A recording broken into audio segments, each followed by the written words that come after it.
No worries. So, probably the question is why are we standing here in Link Shed when we're a John Deere dealership? When it comes to Hoyes Digital, we're colourblind. Well, I'm short-sighted, but colourblind in equipment side of things. And a couple of years ago, started chatting with you, Link, and learning your journey, where you wanted to go to, and seeing where we could help you. And in that time, we've definitely developed, and we'll have a bit of a chat about that now.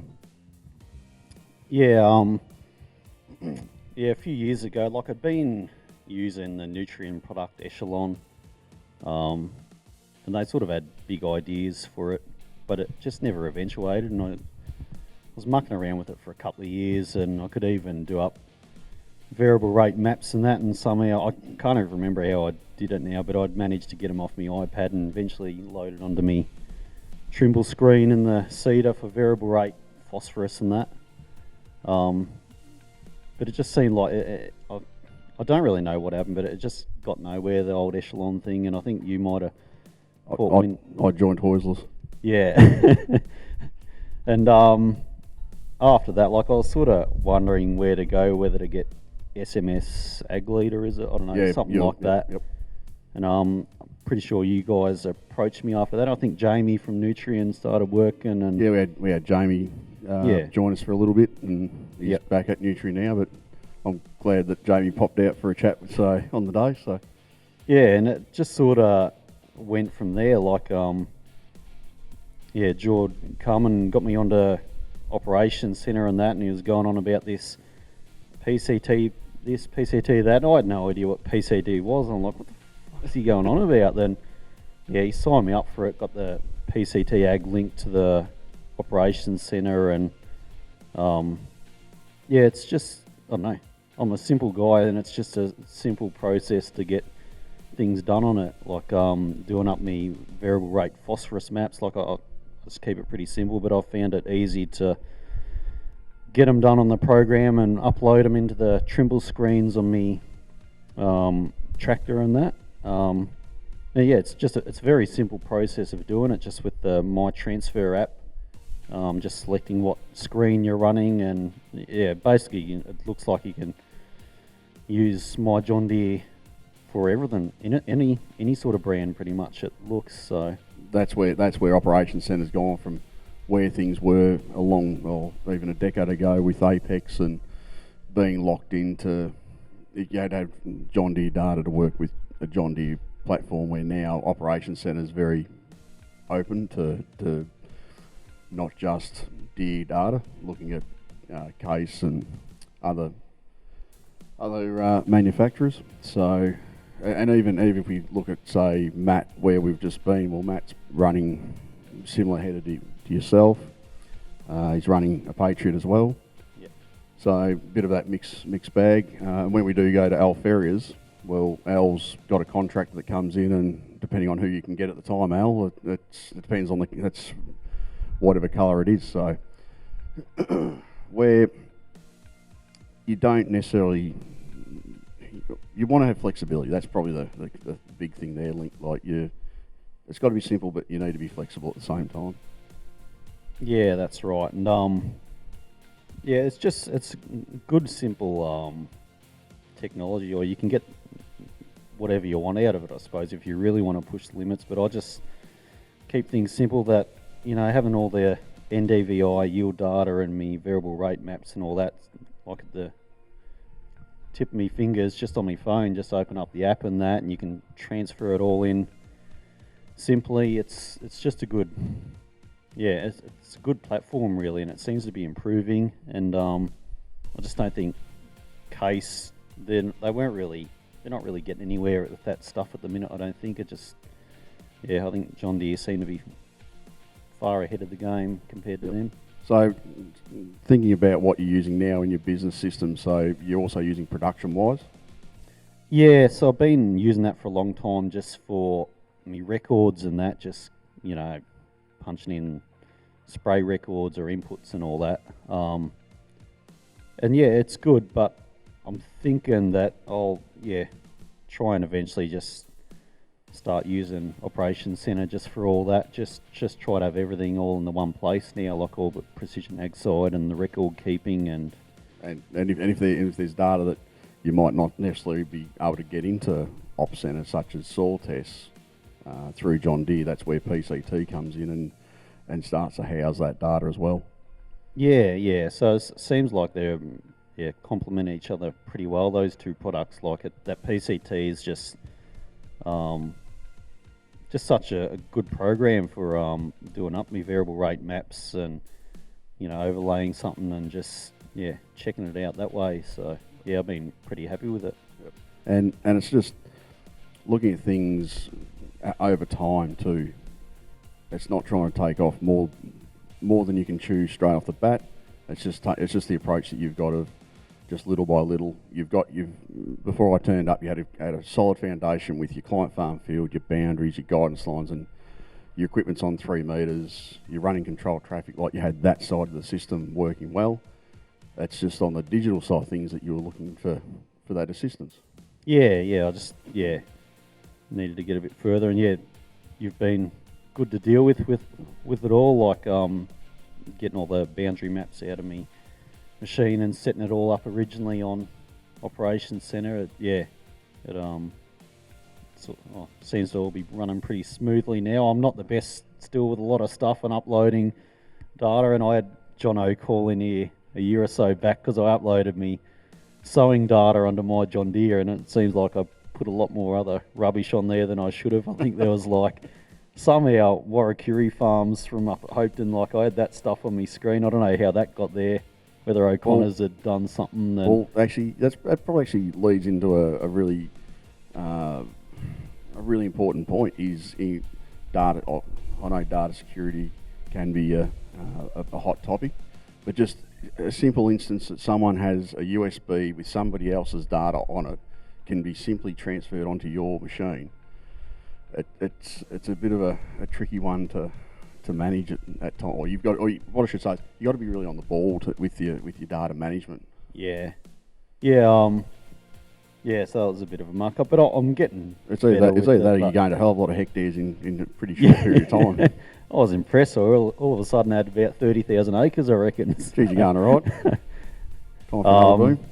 But I'm by no means a master with all this stuff, and I keep me variable rate stuff pretty simple. Like it's just a matter of 2 or 3 different zones in the paddocks. Like I don't understand that blanket rate applications of fertilizer. It doesn't make sense to me, especially when you got areas yielding 2 ton difference in your paddocks and stuff. So it's the path I've been going, and it just seems to be a simple process. And hopefully in the future, I don't know much about it, but you go on about all this wireless stuff and transfer. I might be able to get onto that eventually, and might help me out a bit more. That's another point too, that with the latest modems that are coming through from Deere, that we can hook into these red bits of gear now and actually drag CAN data, so you could get a similar feel to what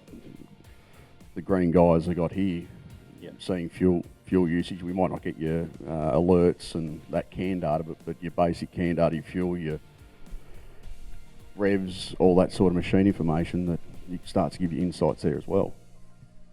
Yeah, so anyway, it's probably something to look at in the future. It might make the data transfer a bit simpler for me, but it's already seems a pretty simple product, the way you can just stick your USB in the iPad and have it on the tractor with you, then just chuck it straight in the screen and away you go. So, but the whole wireless part probably will suit me a bit in the future. The handling of data, like the 2 things that you can see that really changes with the engagement in ag tech or digital ag that I see is as soon as you can make it wireless and you don't have to touch a USB. As soon as it just appears on your phone, then you start to get a lot more engagement. Yeah, I'd agree. And I know Mason's floating around here, and I'll talk about that, the echelon side of things and where you sat. Having to give your data over to the local branch in Birchip and have to wait for them to process the data, and that timeliness didn't suit you as much as you being able to control your own data. Yeah, that was probably a little bit of a hassle. I just wanted to have a bit more control of what I'm using, I guess, and I still need George's help a bit with it. But I just feel like it's a little bit more mine now. Whereas, yeah, you had to, I don't know, seemed a bit of a process. Send it into Nutrient in Birchip, and someone would come and they'd sort it out. But yeah, just everything seems to run a bit simpler through this My John Deere, I think. Compared to sort of have two beers and there's your data and away we go. Well, actually, the data's probably done in one beer, and we're haven't actually looking at the data by the second. So yeah, no, it's yeah. Anyway, yeah, it's been good for me, I think. So good to have you on board doing all this. So yeah, thank you. That's right. And you're also running Metos weather stations. Like I know there's a few growers here that are running the Metos systems. How have you found that system is like integrating with Op Center and PCT and the other digital platforms you use in Link? Yeah, it seems to be pretty good. So I got that, I don't know when I got that, a year or so ago through you guys. Yep. Yeah, I had a cheaper system, but it seems to be really good, and I've got a couple of moisture probes put in. I wouldn't say I've used them a hell of a lot yet for data or anything, but I think once those... You've probably been pretty lucky for rainfall over the last little bit, so... Yeah, I haven't had to worry too much about it, but they'll be handy to make decisions in those tighter years, I think, just seeing what goes on. It's interesting seeing what goes on between the two of them, the two different crops they had last year, and that the lentils... the profile of the lentils was a lot drier going into this year than what the barley stubble was.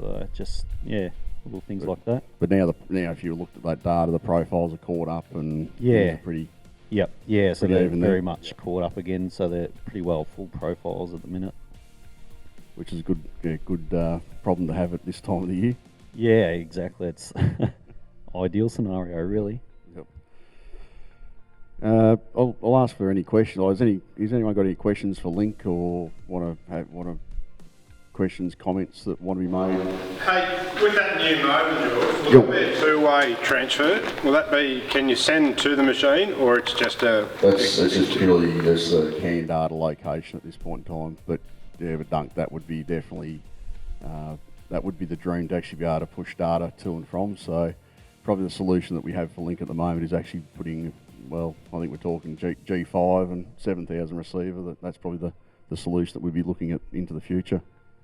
Would that be, expanding on that, would that be your next logical step, Link, to go into like you can fit green screens in that, right?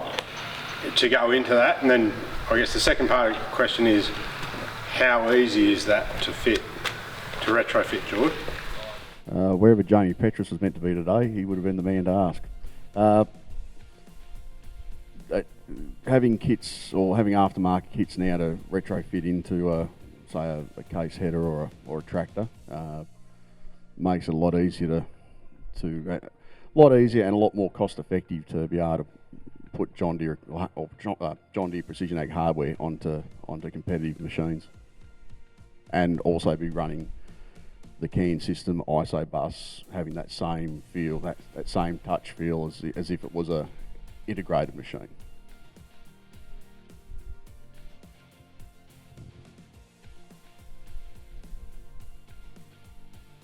You're the most inquisitive person here, Dunk.